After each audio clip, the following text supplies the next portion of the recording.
Quem tem filho ou quem convive com criança, com certeza já deve ter passado por isso ou pelo menos presenciado. A chamada birra infantil é uma situação complicada, é uma situação difícil e quem ajuda a gente hoje é a Dulciane Souza, que é psicóloga. Tudo bem? Seja muito bem-vinda. Pode colocar, produção, o recado de novo ali da Janaína para a Dulciane. Então, o filho dela faz birra só em casa, mas está aí um momento para a gente treinar o que a gente deve fazer, né? Isso mesmo. Na verdade, até melhor que ele faz birra em casa, né? Uhum. Então, vamos começar falando primeiro, agradecendo o convite, né, Flávia, de estar aqui e poder compartilhar um pouco sobre isso. A birra. Tem muitas pessoas que não gostam muito mais deste nome de birra, né? Porque, na verdade, é um jeito da criança se comunicar. O que ela está falando com a gente e não está conseguindo se comunicar com palavras. E daí... Como que a gente faz para manter a calma, né? Porque só de assistir a reportagem, eu confesso para vocês, eu fiquei nervosa de ver as crianças se jogando no chão e sapateando. Gente, manter a calma nessa hora, olha, eu confesso que é algo complicado para a mãezinha, para o paizinho, para a avó, para o vô. Não é tão fácil mesmo. Então, respira fundo, tenta se acalmar, conectar com o fato de que você é a mãe, né? Então, e a criança, ela só tem 4 anos. Então, respira, vai no nível dela, né? Fala com ela, tenta nomear os sentimentos. Então, isso para todos. Pai, quem está perto? Ah, então você está triste por causa disso? Eu entendo, né? Então, eu estou te entendendo. Você queria aquilo, só que agora não vai dar e você está frustrado, você está... Então, vai nomeando para a criança o que está acontecendo dentro dela. A partir de que idade que a criança começa a entender as coisas?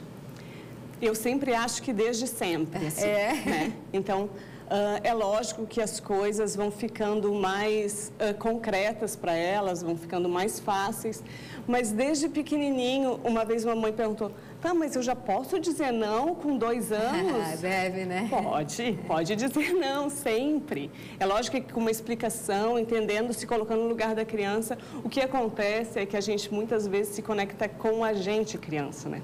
E daí tem a nossa criança ferida que aparece infância, ali, né? E daí o choro, tem gente que não fez ainda o calo do choro, né? Tem que fazer o calo do choro. O choro não tem problema. É verdade. Eu não posso me conectar com a minha infância, não. Minha mãe não tinha tolerância para birra, naquela época era um pouco diferente do que hoje em dia, né? Graças a Deus, hoje em dia a gente coloca muito mais em prática a questão do explicar mesmo, da conversa, né? Que é a comunicação não violenta, a disciplina positiva, se colocar um pouco no lugar dela e saber que alguma coisa ela está comunicando, alguma coisa está desconfortável, está ruim, tem alguma coisa, o celular, né? Os pais às vezes muito em celular e pouco se olha para ela, né? Então tem que cuidar. Às vezes pode estar fazendo para chamar atenção, para chamar atenção. Então, será que ou tem sono, ou está com medo, ou está com fome. Isso é importante, você alimentar a criança antes de sair de casa, né? Deixar ela tirar aquele soninho sempre que possível para ela sair de casa. Ok, tem mais participação do público, vamos dar uma olhada. Suelen, amei as dicas da birra. E esse pessoal falando que birra é falta de educação, ou tem amnésia, ou não tem filho. Se você presenciar um ataque de birra, abrace a mãe ou o pai que estiver junto e diga, essa fase vai passar, isso ajuda o julgamento. É verdade, né? Porque a gente fica muito preocupado também quando o nosso filho faz uma pirraça assim na frente de alguém, a gente às vezes fica mais preocupado com o outro do que com a própria criança, né, ali, né? Se você não tem filho, se não passou por isso, não pode julgar mesmo, né? Aquela mãezinha ou aquele paizinho. Por favor, sem julgamento, mesmo assim. Então, essa coisa de abraçar, então, quem está passando por isso, não é tão fácil, assim, a gente não sabe, às vezes, o que fazer naquela hora. Então, uma dica importante também é se a criança está se colocando em situação de risco, de se machucar ou machucar o outro, contenha, né, segure ela, tire ela daquela situação, porque, lógico, não pode se machucar, mas também não dá para falar, não, tapar a boca, deixa a criança expressar a sua frustração, assim. Não tem problema se frustrar. E o castigo? A gente pode dar? E de que forma? Ou não?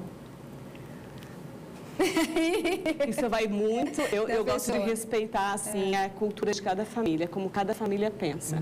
Né? Mas é lógico que sempre comunicar, falar, se colocar no lugar dela, ela entender aquilo, os porquês, não, né? Não é só não e deu, e castigo e deu, porque ela está se passando por uma fase difícil para ela entender, né? Aqui é tudo, e de repente eu não posso mais ter tudo.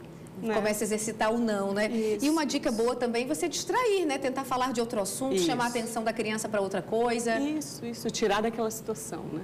Muito obrigada pela sua Obrigada participação também. hoje aqui no Vê Mais.